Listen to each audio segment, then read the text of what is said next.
We've got the great Aaron Cohen, Israeli special ops veteran, founder of Gideon, and we've found Roger Zakheim. Look at that.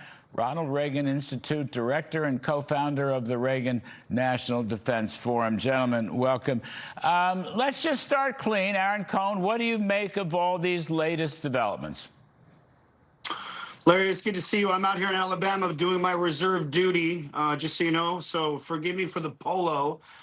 Maximum pressure, Larry, working exactly the way it was designed to work. We've hit this before. Iran isn't negotiating because they suddenly, Larry, the mullahs didn't become moderate overnight here. The regime is under an enormous amount of pressure. You and I both know that. Trump and Israel have fundamentally changed the equation. So the fact that the mullahs are even at a table right now is groundbreaking. As far as the developments go, this is classic Trump leverage again. He's telling Tehran, you've already seen what the restraint force looks like. Don't test what comes next. And I think Iran understands that language. So the regime, they're only going to respond to that forced pain and survival, Larry. We both know that.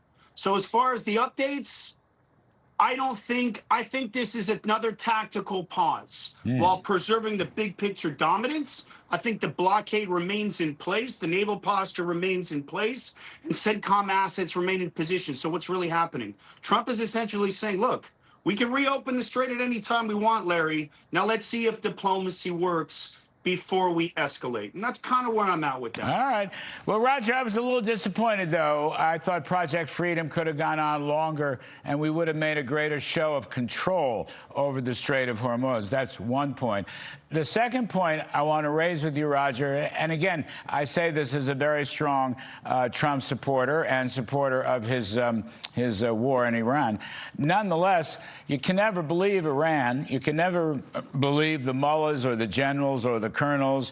There doesn't look to be regime change, which raises issues in my mind. You know, how do we verify? Have they ever verified? Have they ever told the truth? Have they ever kept a promise that they've made, Roger Zakheim? Now, my information is very low at this point, and the president is in command, and he's got his emissaries, and the military is not going anyplace, but I'm just raising these points. I'd like to see us maintain total control over Hormuz and the Arabian Gulf, for that matter. And do I believe this crowd is still the same regime? Should I? Am I wrong here, Roger Zakheim? What are you thinking?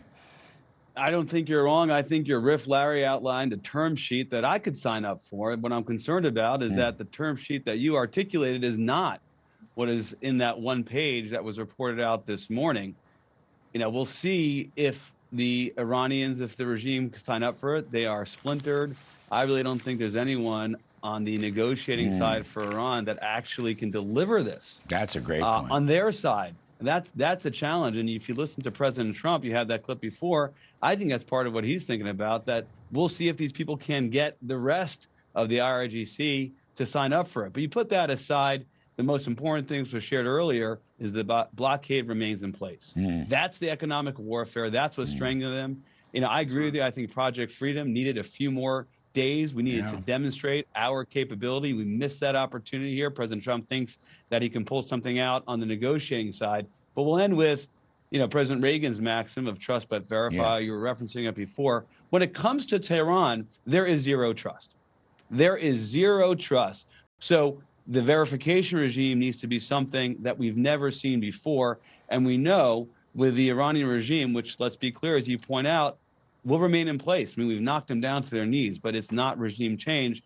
They're going to have to sign up for something that there is no precedent for them ever signing up to in the past. You know, that's these are the issues. Aaron, look, you know, if the regular Iranian army, which is a conscript draft army, okay, they're not crazy radical Islamicists.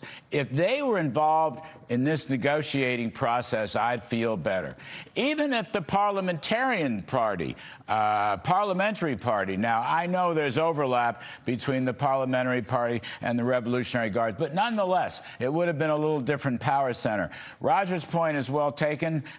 You know, this is not real regime change. Therefore, if it's not regime change, can we ever believe there'll be regime verification or regime keeping its own promises? Now, I know President Trump knows this. This is not news. I'm just raising it here and trying to be a realist about it. The other point, well, respond to that. You know these politics as well as I do, Aaron Cohen. What do you make of that whole nexus of issues here? No regime change. Who can believe them? We've been down this road before. What do you think? Yeah, I mean, Larry, I'm with you 100%. I agree with your guess. I'm with you 100%, Larry. There's absolute convergence here. Look, Iran is trying to create negotiating space. Bottom line, Larry, because the regime is so fractured right now. So what I think we're seeing are sort of mixed messages. You got the hardliners threatening de-escalation policy, while the diplomats are trying to quietly work the back channels through Pakistan. And I think some of that softer elements within there, the regular army, who's not the mullahs, not the Islamists, the normal Iranians who are working in the military, want to try and find something in the middle. So the fact is that there's huge internal stress right now. And I think Trump and Hegseth and his team know that. The authoritarian regimes showing cracks, though, publicly is because that pressure campaign is working. And so the real strategic question, Larry, is the real issue becomes a genuine strategic rollback of Iran's capabilities or another pause that allows the regime to rebuild and regroup. Yes, because that's in my an opinion, issue. that's the entire game. That's an issue. You know what I'm saying? And they're masters at that. And That's right. General Keane has highlighted that, and other people have highlighted that. That's right. They're masters. We're negotiating, I believe, in good faith. We negotiate in good faith because we're good faith people. We are civilized people. They, on the other hand, are not good faith Delay, people, buy and they are time, not rebuild, civilized. survive. That's Correct, right. correct. That's right. Never say die. Roger Zakheim, let me raise one other point. President Trump is scheduled to go to China next week. I don't know if he's going to go, but he's scheduled to go. And he seems to be, I don't know, enthusiastic about going and talking to President Xi. Do you think that has anything to do with this recent flurry of events regarding negotiations? I think President Trump would love to wrap this up before he has his meeting with President Xi. But I think President Trump should keep in mind that President Xi has never encountered a more powerful president than the one that he will meet in May or whenever they decide to meet. The axis of authoritarians, we're talking about Russia, we're talking about Venezuela, and we're talking about Iran, have all been cut down significantly. China stands alone with weaker friends at this moment. The United States has never been stronger, both militarily and economically. So I think either way, whether he gets his term sheet or if we continue to be in the standoff or if we reconstitute kinetic operations, President Trump is going to be over in Beijing as a very formidable force that President Xi cannot look past. Well, it sure sounds like, and I'll just wrap, both of you are so helpful. It sure sounds like if these negotiations don't pan out, all bloody hell is going to fall on Iran once more, because our military people are they're not leaving the area, they're not leaving the theater, and in Larry, fact, the regime can either accept a deal from a position of weakness or risk another round of strikes and economic pressure at such a high level, there's going to be nothing left. I know, General Keane, who's been a mentor of ours throughout this whole process, he has said our military forces are twice as strong today as they were at the end of February when this thing got started. So Iran, you don't want to be at the working. You don't want to be at the working end of Trump's military, Larry.